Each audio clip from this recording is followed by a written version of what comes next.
নমস্কার। আজকে একটা বিশেষ কারণে এই সাংবাদিক সম্মেলনটা করতে বাধ্য হয়েছি। আপনাদের পক্ষে সকাল 10টায় আসা মুশকিল সাংবাদিকদের, তবু আপনারা এসছেন, আপনাদের সবাইকে আমি ধন্যবাদ জানাচ্ছি। কারণটা হলো এই নির্বাচন, তাও লোকসভা নির্বাচন, অর্থাৎ আমাদের দেশের সর্বোচ্চ সাংবিধানিক প্রতিষ্ঠান বা আইনসভা নির্বাচন। সেই নির্বাচনে প্রতিদ্বন্দ্বী দলগুলোর মধ্যে উচ্চ রাজনৈতিক বিতর্ক হবে,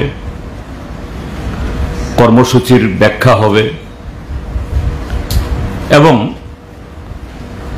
দলগুলোর মধ্যে তাদের অতীতের কার্যকলাপ সম্পর্কে সেখানে প্রতিদ্বন্দ্বী দল তাদের সফলতা ব্যর্থতা এগুলি তুলে ধরবেন এবং অবশ্যই এটা হওয়া দরকার সত্য এবং বাস্তবতার উপরে ভিত্তি করে। কোনো অসত্য, মন গড়া এবং যে ব্যক্তি বা যে দল তারা এই জাতীয় সাংবাদিক সম্মেলন বা বক্তব্য রাখেন, সেই ক্ষেত্রেতে সেরকমই যাদের এই রাজনৈতিক, অর্থনৈতিক বা বিভিন্ন ক্ষেত্রেতে সে অভিজ্ঞতা আছে এবং একজন ব্যক্তি হিসাবে বা দল হিসাবেও সেরকম স্বাধীনতা, সেরকম যে মার্জিত, তার সাথে গরিমা, এগুলি রাজনীতিতে থাকতে হয়। এই জন্যই এটাকে রাজনীতি বলা হয়। কিন্তু দুর্ভাগ্যের সাথে দেখা যাচ্ছে আমাদের দেশে এবং রাজ্যে বর্তমান শাসক দল ভারতীয় জনতা পার্টি, তাদের অভিধানে এই গরিমা, সততা, শালীনতা এগুলি বোধহয় তারা সব বিসর্জন দিতে চাইছেন। নির্বাচন মানে হলো যে কোনোভাবেই ভোট হরণ করা, যে কোনোভাবেই জনগণকে বিভ্রান্ত করে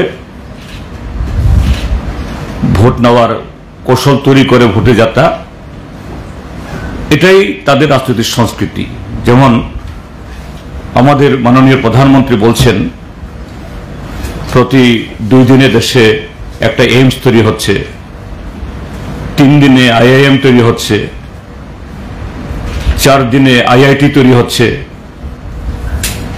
এইভাবেই তিনি খুব কদাচিৎ সাংবাদিক সম্মেলন করেনি না, কোনো যে পছন্দের সংবাদদাতার কাছে বা এরকম সেলিব্রিটির সামনে তিনি রাখেন, যেগুলো যে পত্রপত্রিকায়, সোশ্যাল মিডিয়াতে এসছে। সেই দলেরই একজন মানে কর্তা বা এই রাজ্যের শীর্ষ নেতা আবার এই লোকসভা কেন্দ্রে তাকে তার 4 বছরের মুখ্যমন্ত্রিত্বের কালে আনসেরিমনিয়াসলি কোনো ধরনের আগাম যে সতর্কবাণী বা জনগণের সামনে সেরকম কোনো ধরনের কারণ তুলে না ধরি। আমি কারণ তুলে ধরার কথাটা বলছি কারণেই, কেননা দলের কোনো বড় পদ থেকে সরিয়ে দেওয়া এটা দলের আভ্যন্তরীণ ব্যাপার, কেউ জিজ্ঞেস করে না। কিন্তু কেউ যদি মুখ্যমন্ত্রিত্বের পদ আসীন হন, অলঙ্কৃত করেন, মন্ত্রীর পদ অলঙ্কৃত করেন, সাংসদের পদ অলঙ্কৃত করেন, এটা পাবলিক পোস্ট, সাংবিধানিক একটা আসন, সেখান থেকে কাউকে হটিয়ে দেওয়া এটা যে কোনো দলেরই রাজনৈতিক কর্তব্য, নৈতিকতা। এরকম একজন ব্যক্তি তিনি এখন এই পশ্চিম ত্রিপুরা লোকসভা আসনের প্রার্থী। তিনি গতকাল একটা সাংবাদিক সম্মেলন করেছেন, বা তার একদিন দুদিন আগে থেকেই তার কিছু বক্তব্য আপনাদের মাধ্যমে পত্রপত্রিকাতে আসছে। কি বলছেন? সিপিআইএম একটা দেশদ্রোহী দল, তাদের এই দেশে থাকার কোনো নৈতিকতাই নেই। সিপিআইএম একটা ইলেকশন ম্যানিফেস্টো, নির্বাচনী ইস্তেহার প্রকাশ করেছে। তিনি কালকে আমাদের যে ইস্তেহার, 44 পাতার ইস্তেহার ইংরাজিতে, তিনি এটা নেড়ে নেড়ে বলছেন কি করে একটা দল এই ইস্তেহার প্রকাশ করতে পারে, তাদের তো রাজনৈতিক দলের স্বীকৃতি বাতিল করে দেওয়া উচিত। এবং এই ইস্তেহারে নাকি যে দেশের কথা, দেশের জনগণের কথা, এগুলি কিছু লেখা নেই, শুধু পাকিস্তান এবং চীনের কথা লেখা আছে। এবং তার মধ্যে তিনি একটা পৃষ্ঠা, তার মধ্যে এটা উল্লেখ করে বলছেন যে পৃষ্ঠাতে আমরা আমাদের শুধু দেশের না, আমাদের এই উপমহাদেশের তার যে মানে সিকিউরিটি, ন্যাশনাল সিকিউরিটি এবং আঞ্চলিক সিকিউরিটির কথা বলেছি আমরা, এগুলি নিয়ে তিনি মন্তব্য করছেন। কি মন্তব্য করছেন? যে সিপিআইএম একতরফা আমাদের দেশের সমস্ত পারমাণবিক শক্তি ধ্বংস করে দিতে চায়। সিপিআইএম যে আমাদের দেশে মিলিটারি ব্যবস্থা উঠিয়ে দিতে চায়। সিপিআইএম এই দেশের জনগণের নিরাপত্তার চাইতে পাকিস্তান এবং জনগণের এই চীনের নিরাপত্তা সম্পর্কে বেশি বেশি করে তাদের ইস্তেহার লেখা আছে। আমি আপনাদেরকে কপি দিয়েছি, এবং এই কপি শুধু আপনাদের কাছে না, এটা আমাদের এই আজ থেকে দিন 10 আগে আমাদের জেনারেল সেক্রেটারি এবং আরো 3 জন পলিট ব্যুরো মেম্বার দিল্লিতে সাংবাদিক সম্মেলন করে প্রকাশ করেছেন, ইন্টারনেটে, পত্রপত্রিকাতে, সর্বত্র এটা পাবলিক ডোমেইনে আছে। এবং আমাদের এই ইস্তেহার ইতিমধ্যেই দেশের যে শুধু রাজনৈতিক দল যারা তারা করেন না, এই দেশের যারা অর্থনীতিবিদ, এই দেশের এই সামাজিক প্রতিরক্ষা এসব নিয়ে যারা কথাবার্তা বলেন, ইতিমধ্যেই আমাদের এই ইস্তেহার সম্পর্কে ভূয়সী প্রশংসা করেছেন। আমরা সিপিআইএম দল শুধু ভোট গ্রহণ করার লক্ষ্যে কিভাবে লোককে হিপনোটাইজ করতে হবে আমাদের কোনো দলিলে বা কোনো ইস্তেহারে এইভাবে আমরা করি না। আমরা সামগ্রিকভাবে দেশের অর্থনীতি এবং সেই অর্থনীতির তার বিভিন্ন দিক আর আমাদের দেশের যে নিরাপত্তা ব্যবস্থা, শিক্ষা ব্যবস্থা, সবটা মিলিয়েই আমাদের বক্তব্যের অবস্থান আমরা করি যে আমরা ভারতের কমিউনিস্ট পার্টি মার্ক্সবাদী, আমরা তো মানে নিজেরা সরকার করব এরকম অবস্থার মধ্যে আমরা নই। আমরা চাই একটা ধর্মনিরপেক্ষ এবং বিকল্প, আজকের বিজেপির বিরোধী বা তার বিকল্প একটা সরকার, এবং সেই সরকারকে তার বাইরে থেকে সমর্থন করার মধ্য দিয়ে আমরা শিক্ষা সম্পর্কে, অর্থনীতি সম্পর্কে, স্বাস্থ্য সম্পর্কে, দেশের নিরাপত্তা সম্পর্কে কিভাবে আমরা তাকে বাধ্য করাবো বা তাকে চাপ দেব বা সহযোগিতা করব, আমরা সেভাবেই আমরা বলি। এবং তার উদাহরণ আছে ভুরি ভুরি। এই রাজ্যে যখন এই ইউপিএ সরকার হয়েছিল ডক্টর মনমোহন সিং নেতৃত্বে, আমরা বাইরে ছিলাম, 62 জন এমপি থাকার পরও আমরা মন্ত্রিসভায় যোগদান করিনি। কিন্তু যে কমন মিনিমাম প্রোগ্রাম রচনা করার মধ্য দিয়ে দেশের স্বাধীনতার পর সর্বপ্রথম যুগান্তকারী কয়েকটি আইন প্রণীত হয়েছে। এখনো সে আইন আছে। মোদী সরকার নানাভাবে চেষ্টা করছে সে আইনকে ভাঙার জন্য, ক্ষতবিক্ষত করার জন্য, এখনো পারেনি। সেগুলা কি? 100 দিনের কাজের গ্যারান্টি, রাইট টু ইনফরমেশন। আপনারা যারা এই মিডিয়া জগতে আছেন, আপনাদের সবচেয়ে বড় হাতিয়ার, কিন্তু সে হাতিয়ারটাকে ভোতা করে দিচ্ছে। ফরেস্ট রাইট অ্যাক্ট, বামপন্থীরা যদি সেদিন বাইরে থেকে সমর্থন না করত বা বামপন্থীদের উপর নির্ভরশীল না হতো, এই আইনগুলি হতো না। এবং 2004 থেকে 2009 সাল অবধি প্রথম ইউপিএ সরকার, সেই সময়তেই এই যে 2008 সালের বিশ্বমন্দা হয়েছিল, আমেরিকা ইউরোপ ধসে গিয়েছিল, কিন্তু ভারত তার অবশ্যই অবস্থার মধ্যেও ইউরোপ এবং আমেরিকা থেকে আমাদের অর্থনীতি আরো দুর্বল হওয়া সত্ত্বেও আমাদের দেশে সরাসরি তার আঁচ লাগেনি, আঁচ লাগতে পারেনি। কেন? কারণ বামপন্থীরা, ডক্টর মনমোহন সিং সরকার তাকে আমাদের দেশের রাষ্ট্রায়ত্ত ব্যাংক বা রাষ্ট্রায়ত্ত এই যে বিমা, এগুলাকে বেসরকারি করতে আমরা দিইনি। ভারত বেঁচে গেছে বামপন্থীদের জন্য। কিন্তু বিপ্লব কুমার দেব বলছেন বিজেপি দলে শিক্ষিত লোক নিয়ে কথা বলছি না, বিপ্লব দেব অশিক্ষিত এই কথাও বলবো না, নিশ্চয়ই বিএ পাস সার্টিফিকেট এফিডেভিটে জমা দিয়েছেন। কিন্তু একটা মুখ্যমন্ত্রীর পদে আসীন ছিলেন 4টা বছর, এখন রাজ্যসভার সদস্য। এই জাতীয় যে মূর্খের মতো কথা বলে কি করে? আসল কথাটা হলো, ভারতীয় জনতা পার্টিকে পরিচালনা করে আরএসএস। এই আরএসএস এর কাছে যারা দীক্ষিত হয়, এদের কাছে শুধু হিংসা ছাড়া সংকীর্ণ দেশের অর্থনীতি হোক বা শিক্ষা হোক, ওই অন্ধভক্ত তৈরি করা ছাড়া আরএসএস এর কারখানায় আর কিছু তৈরি হয় না।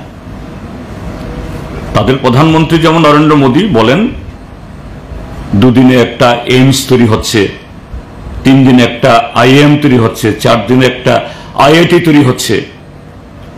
তো এরকম ভাবেই এই বিজেপি দলে এমএ পাস বিএ পাস ছেলে মেয়ে নেই কথা বলছি না, কিন্তু সব এই হোয়াটসঅ্যাপ ইউনিভার্সিটিতে তারা সে তথ্য নিয়ে এগুলি তারা বক্তৃতা করেন।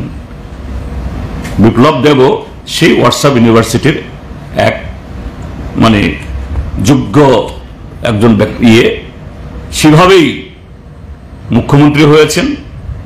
এবং তিনি আবার 4.5 বছর আরো মেয়াদ থাকা সত্ত্বেও তাকে আবার মানে লোকসভাতে আনার চেষ্টা করা হচ্ছে।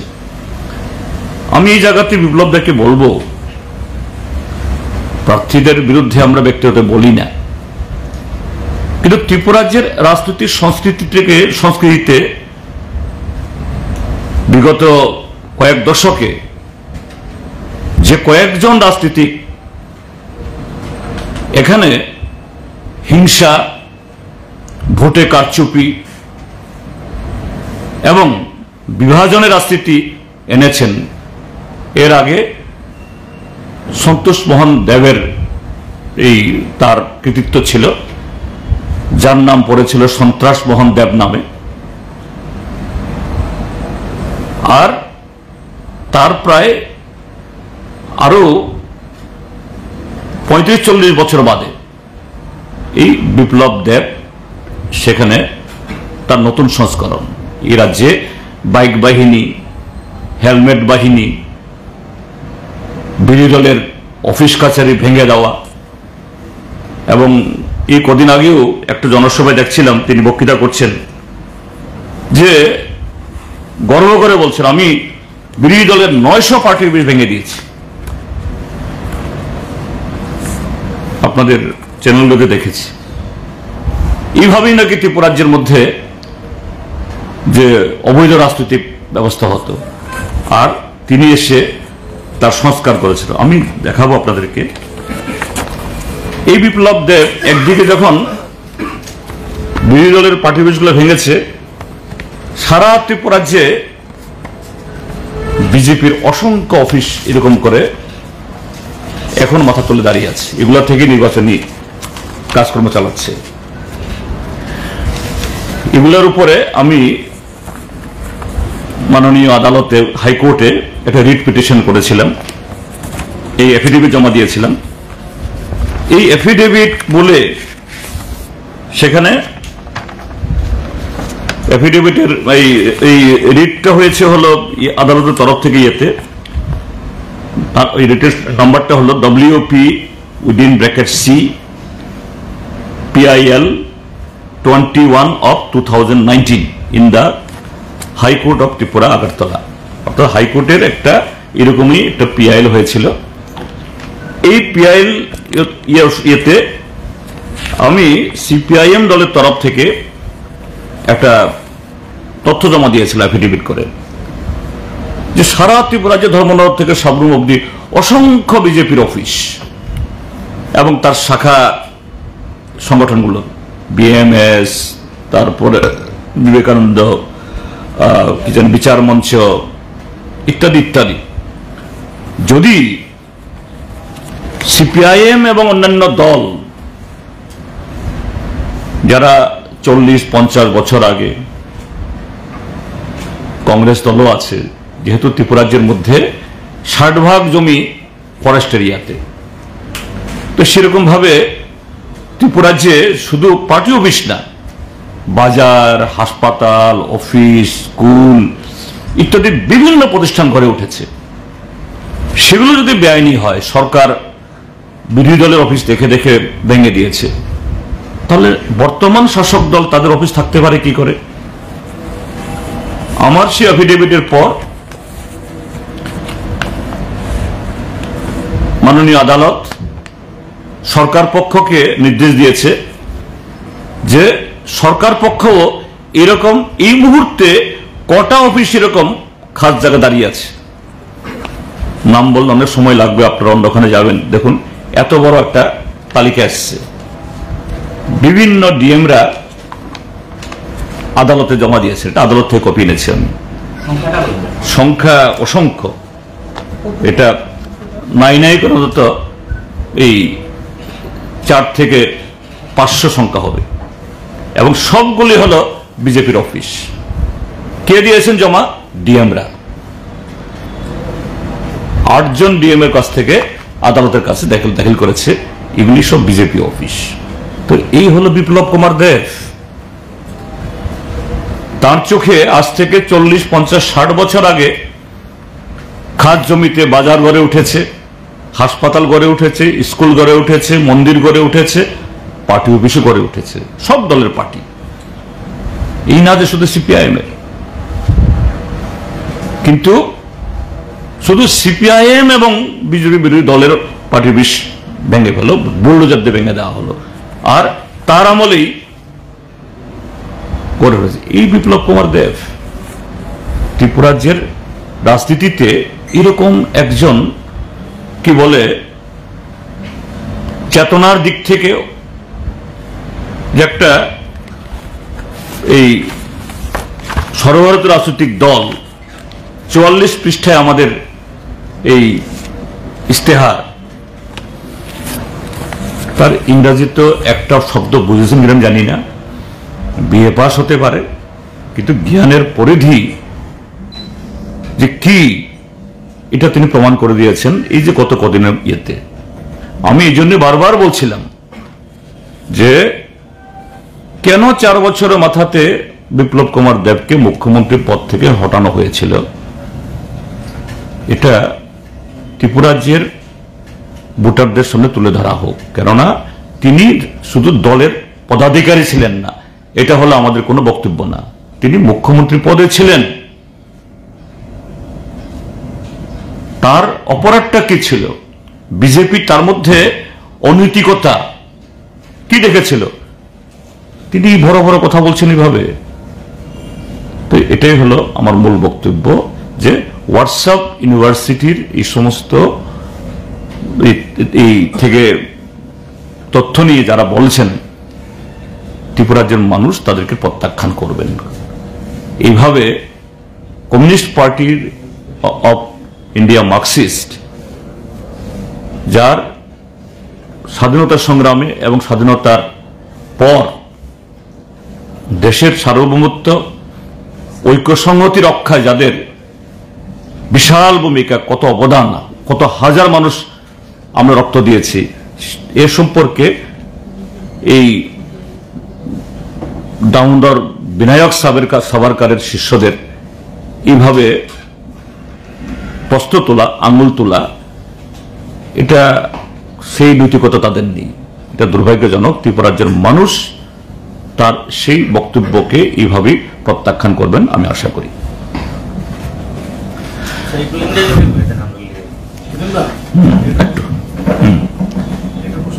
এই বিপ্লব দেবের সময় দেখা গেছে এই বাইক বাহিনী এগুলোর একটা উৎপাদ ছিল। একটার সময় পর উনি মুখ্যমন্ত্রী থেকে সরে গেছেন বা সরিয়ে দেওয়া হয়েছে। এরপরে চিত্র এবং আবার উনি ফিরে এসেছেন, চিত্রটা কেমন কিভাবে দেখছেন? এখানেই বিষয়টা বোঝার বিজেপি দলটা কেমন। বিপ্লব কুমার দেবকে 4 বছরের মাথায় তার আসন থেকে নামিয়ে দিল্লিতে পাঠিয়ে দেওয়ার অন্যতম কারণ হল এই রাজনৈতিক সন্ত্রাস এবং ত্রিপুরাজ্যের মধ্যে যুব সমাজকে একদিকে ড্রাগ, অন্যদিকে এই রাজনৈতিক মাফিয়াতে করার মধ্য দিয়ে এখানকার টোটাল পরিস্থিতি পলিউট করার জন্য। অন্য কারণ তো আছেই, এগুলি আমাদের বলতে রুচি বাদে, আমরাও জানি এগুলি, যাই হোক এগুলি বলছি না এখানে। এবং তার এই ইয়ার ফলে বিজেপি দল এই যে গত 2023-এর বিধানসভা নির্বাচনে তাদের ভোট 11% কমে গেল, এত শত চেষ্টা করার পরও। মথা যদি এই বিশ্বাসঘাতকতা না করত, আজকে বিজেপি দল ত্রিপুরা রাজ্যের মধ্যে প্রায় হারিয়ে যেত। তো এখান থেকে বিজেপি একটু শিক্ষা নিয়েছে, কিন্তু শিক্ষা নিলেও ভালো শিক্ষা গ্রহণ করে দেশকে ভালো পথে পরিচালনা করার এরকম মানসিকতা বিজেপির মধ্যে নেই। এখন দেখলো গত 1 বছরের এই শাসনে বিজেপি দল আরো বেশি জনগণের যে অভিশাপ বা জনগণ থেকে বিচ্ছিন্ন হয়েছে, যেটা আমরা এই ভোটের মুহূর্তেও দেখছি বিভিন্ন জায়গাতে, কোথাও পানীয় জল, কোথাও বিদ্যুৎ, কোথাও রাস্তার জন্য মানুষ রাস্তা রোকো করে। কাজে বিজেপি দল দেখলো যে না, ওই রাস্তাতেই ওই বাইক বাহিনী, এদেরকে যদি আবার একটু কাজে না লাগানো যায় তাহলে প্রদ্যোৎ মাণিক্য কিছু তাদের হাত ধরলেও 2টি লোকসভা কেন্দ্রে তাদের যে অনিশ্চয়তা এর থেকে বেরোতে পারছে না। কাজেই সেই চেষ্টায় সেই বাইক বাহিনীদেরকে আবার পুনর্বার ফিরিয়ে আনা যায় কিনা, তার জন্যই তাকে আবার পুনর্বাসন দিয়েছে। কিন্তু এতে কাজ হবে না। বিজেপির থিঙ্ক ট্যাঙ্ক যারা ভেবেছে এতে কিচ্ছু কাজ হবে না। গতকালই যে রোড শো ছিল ইন্ডিয়া ব্লকের, প্রিয়াঙ্কা গান্ধীর উপস্থিতিতে এই আগরতলা শহর প্রত্যক্ষ করেছেন যে মানুষ এই দম বন্ধকর অবস্থা থেকে বেরিয়ে আসতে চায়। গতকালই এই আগরতলা রাজপথ তা প্রত্যক্ষ করেছে।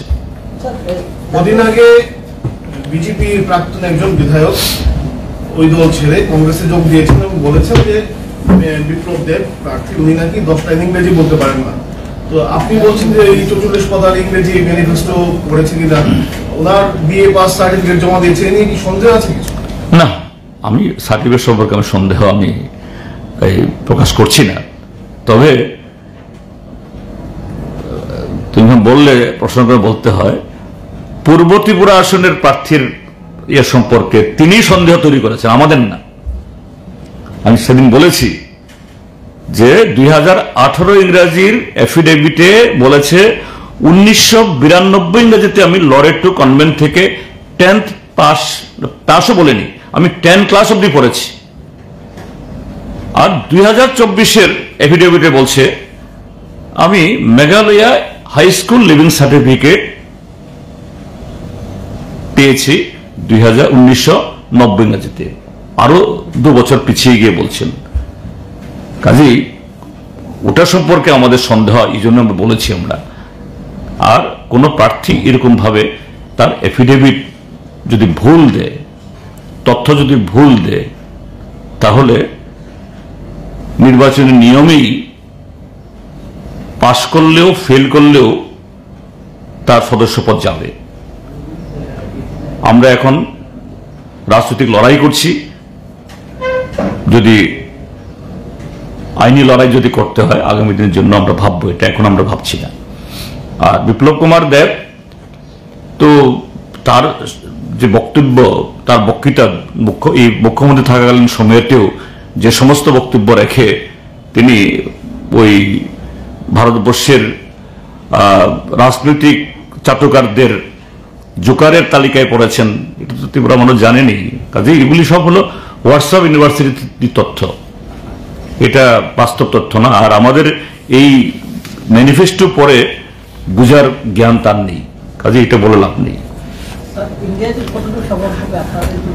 100 ভাগ। আজকে তো আমি তো বলেছি, যদিও জনসভা শুরু হয়নি, এখন সাবরুম থেকে খবর এসছে 20টা বাস দাঁড় করিয়েছে।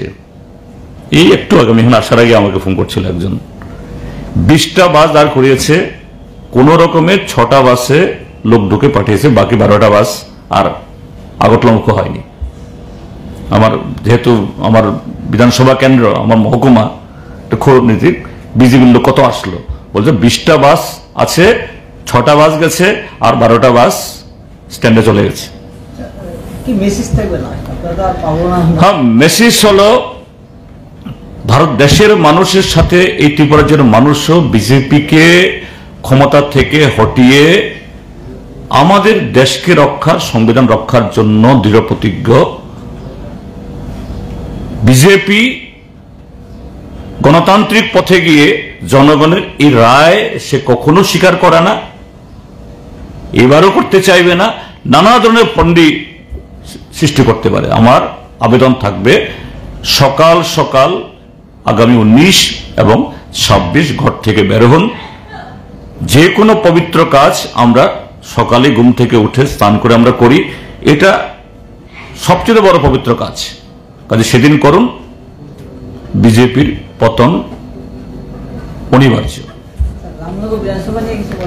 একই রামনগর বিধানসভা কেন্দ্র তো আরো বেশি, সেখানকার মানুষ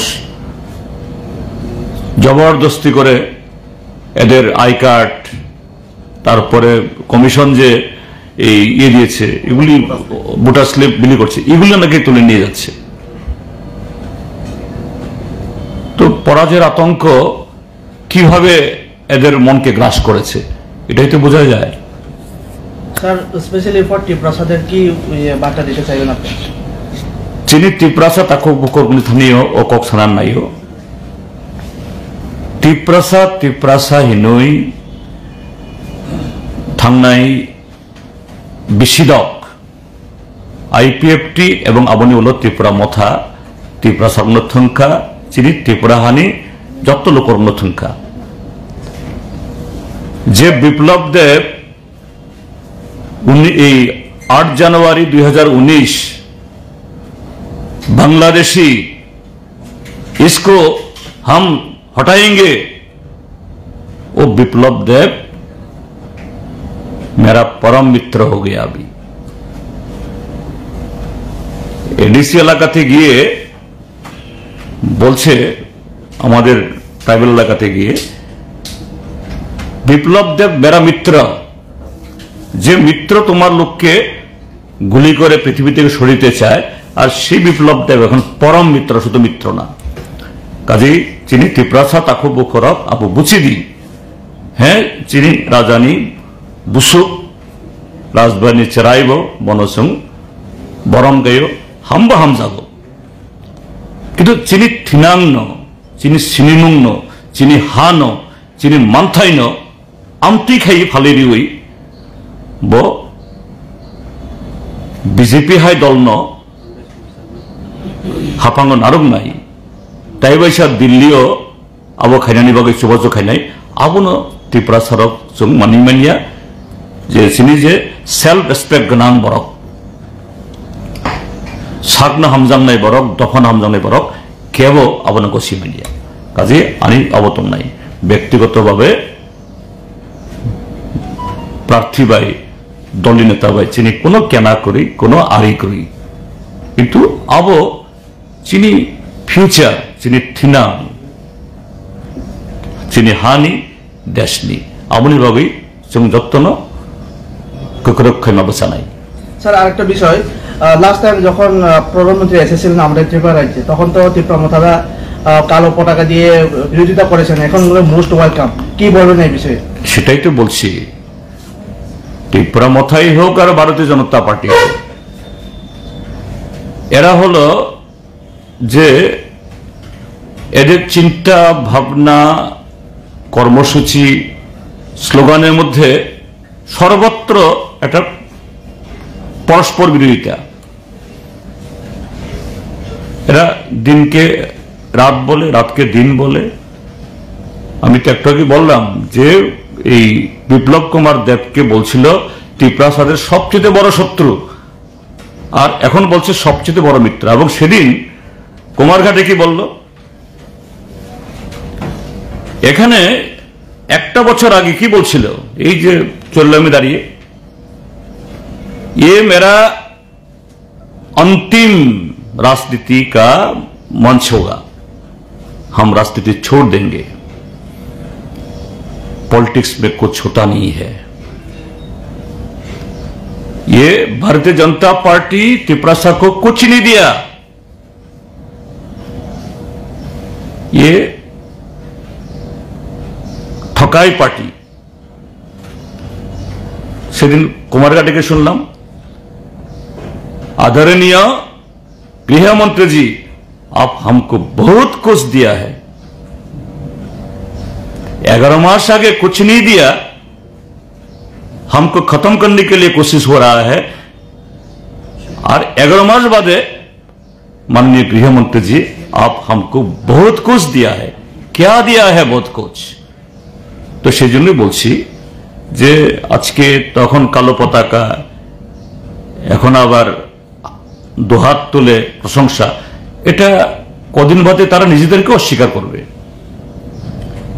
এটাই হয় যারা জনবিচ্ছিন্নতা হলে পরে বা জনবিরোধী মানসিকতায় যারা সব করে শুধু আবেগ নিয়ে রাজনীতি করে তাদের এই পরিণতি হতে বাধ্য এটাই হয়েছিল টিউজেএস এর আইএনপিটির আইপিএফটির এবং শুধু তা নয় যে ওভারগ্রাউন্ড পলিটিক্স না আন্ডারগ্রাউন্ড পলিটিক্স করেও টিএনবি এনএলএফটি টাইগার ফোর্স করে আমাদের বহু ভালো ভালো ছেলেদের মগজ ধুলাই করে এদের জীবন নষ্ট করেছিল এরাও উপলব্ধি করছে আজকে এবং এগুলি একটা সময় সাংঘাতিক খতরনাক ছিল